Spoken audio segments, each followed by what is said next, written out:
কারণ আপনারা জানেন যেদিন রথযাত্রার দিন ঘটনা ঘটে সেদিন প্রথম কসবা থানার সামনে অনুপম ভট্টাচার্য, রাকেশ সিং, ইন্দ্রনীল খানদের নেতৃত্বে প্রথম ভারতীয় জনতা পার্টির কর্মীরা থানা বিক্ষোভ শুরু করে।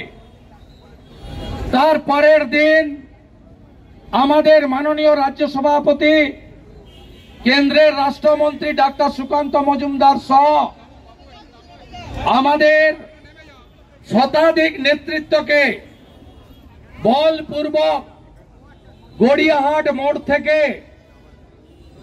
টেনে হিঁচড়ে মমতার পুলিশ কুখ্যাত মনোজ বার্মা লালবাজারে নিয়ে গিয়ে সারা রাত্রি ধরে আটকে রাখেন। আপনারা জানেন তার পরের দিন 28 তারিখে আমরা গড়িয়াহাট থেকে আমরা বড় মিছিল করে প্রতিবাদ সংগঠিত করেছিলাম এবং আমরা বলেছিলাম কসবা আমরা আসব, সাহস থাকলে ক্ষমতা থাকলে মমতা পুলিশ, মমতার জিহাদি বাহিনী, ভাইপো গ্যাং আটকে দেখাও। আমাদের যুব মোর্চার ভাইরা কলকাতা হাইকোর্টে গেছে।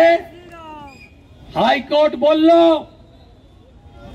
থানার দিকটায় যাবেন না, কারণ থানাতে নাকি তৃণমূলের ভাইপো গ্যাংয়ের 3 ধর্ষক পুলিশ রিমান্ডে আছে। আমরা বললাম আমরা কসবা যাব। কোর্ট বলল হ্যাঁ যাবেন কসবা।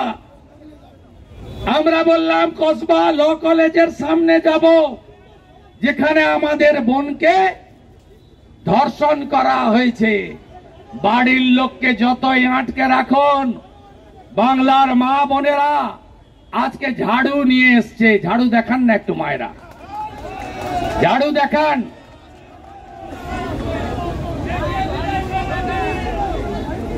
ঝাড়ু মেরে করো সাফ মমতার, মমতার ঝাড়ু মেরে করো সাফ মমতার সরকার, ঝাড়ু মেরে করো সাফ, ঝাড়ু মেরে করো সাফ।